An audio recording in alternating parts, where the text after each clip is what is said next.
Hey, Dr. Wilder here with a brief video update. I'm really sorry that we're having to dial back our Facebook Lives just because patient care needs are ramping back up for us. So our providers are really busy, but we're always here to answer your questions. And so please include them on our Facebook page and our Brilliant Health community so that we can get back to you with the truth, the whole truth, and nothing but the truth, including oftentimes we're going to say, I don't know. But I want to start with a couple facts right now. Fact is that confirmed cases and hospitalizations are up in Arizona. We're really one of the only states that it's seeing an increase, including Maricopa County. The two primary criteria for reopening the economy were robust testing and tracking and a 2-week decline in confirmed cases. Those two criteria have never been met. Our recent test results from our lab took over 10 days to come back. So we have neither robust testing. The tracking has been a little bit delayed as well. And I think, unfortunately, many in our community are not taking the critical personal responsibility pieces of personal distancing of 6 weeks, which is still the best thing that we can do to prevent transmission because of these aerosolized particles, wearing face masks when we're in public spaces to prevent our transmitting the virus unknowingly to others. I mean, just talking can generate viral particles in the air for 14 minutes or so. Avoiding that close contact, wearing a mask when you're in public places, unfortunately, and then the routine hand washing, of course.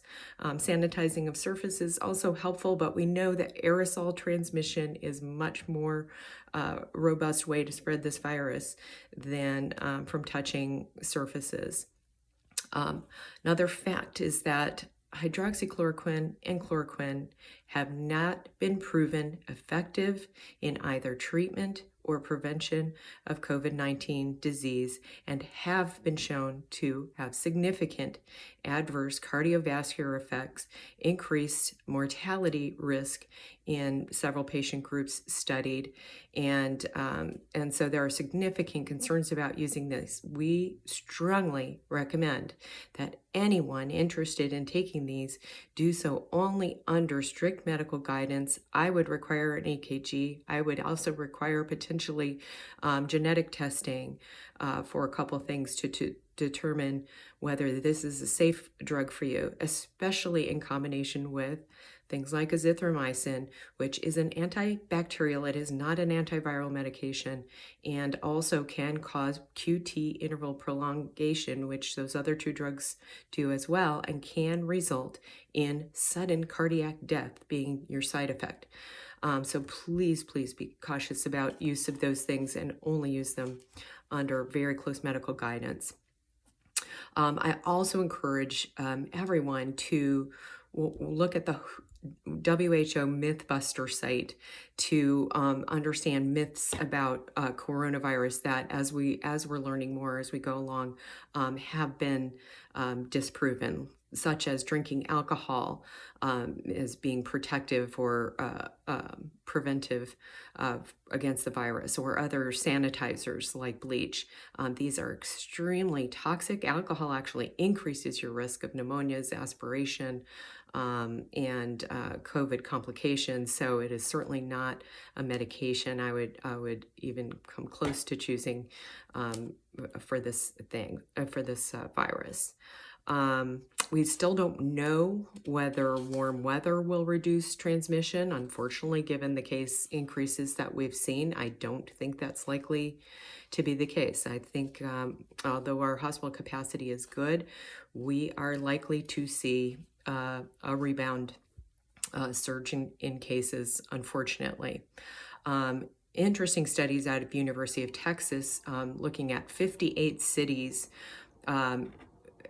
evaluated for when they initiated their stay-at-home orders and implemented strict social distancing, they showed that for every day of delay in implementing social distancing, there was a 2.4-day increase in the duration of the outbreak. Well, we had a delay from January 27th to March 31st, which would basically equate to a 10-month delay in resolving our outbreak in Arizona. The more we all take personal responsibility for just those basic measures, social distancing, it's not difficult. Wearing a mask to prevent the spread to others. It's a small sacrifice in personal liberty to potentially protect dozens of lives. One single infected person unknowingly could cause the infection of over 50 to 60 people and the deaths of a handful. You know, we are over 100,000 people in this country dead from this virus. And yes, most of them are elderly and or nursing homes or on the Navajo reservation, but these are United States citizens. So more people have died from the COVID virus than the combat casualties in every war since in the past 70 years, more than my lifetime. You know, this is a public health emergency. It is a national emergency, and anyone who thinks pandemics are not a national, a critical defense issue, you know, I have to question the judgment. Now, you know, I am not alone in feeling heartsick and in despair and a bit of rage and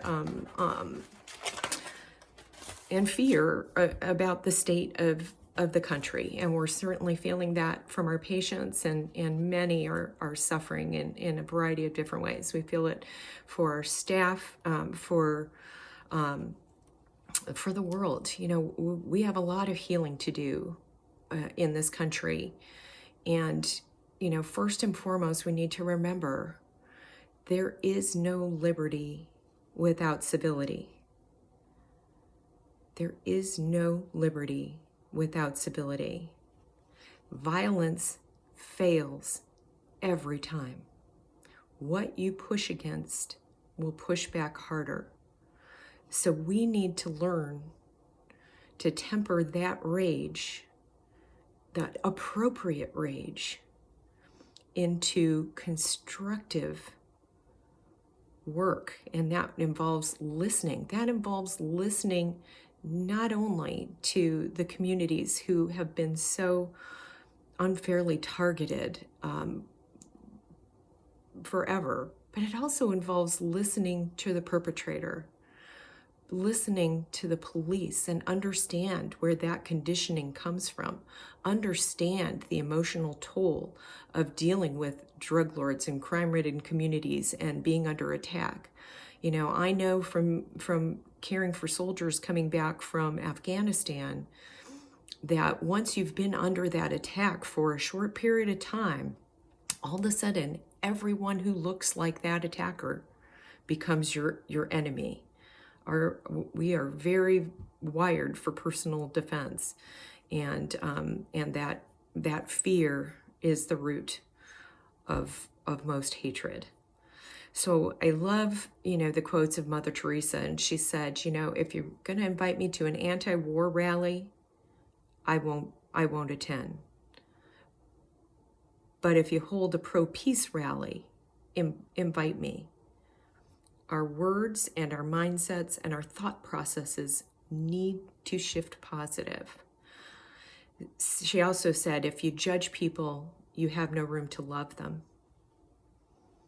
And I often quote Mandela, who said, resentment is like drinking poison and expecting it to kill your enemy. So you know, what I want to leave everyone with is we each have a responsibility to heal the world. It's one of my favorite mitzvot in the Jewish religion, tikkun olam, heal the world. But it has to start right here. It has to start with us looking in the mirror and getting honest with ourselves about our own biases, our own judgments, our own critical nature against ourselves, much less against others. And what are we doing as stewards of this community and this world to heal the world? Are we reading and listening to and engaging with things that are inspiring and uplifting, empowering? Or are we reading and disseminating things that are full of hate and blame and shame and judgment? You know, are we purveyors of poison, or are we, and consumers of it? Or are we purveyors of wisdom and joy and kindness and love? We need to stop giving hatred a voice and condemn those who bully. 100% of the time, it is unacceptable. But we need to listen. We need to listen to the perpetrators as much as we need to listen to the victims. We all have the potential for good and evil in us. Every single one of us. And we have days where one of those prevails. There is no such thing as good guys and bad guys. So we need to feed the one that's the good one, the good side. And one thing I've learned in all my decades of practicing medicine and in parenting and in relationships is sometimes the toughest people are the ones who need our unconditional love the most. So give them that love. When being dissed about wearing a mask in public,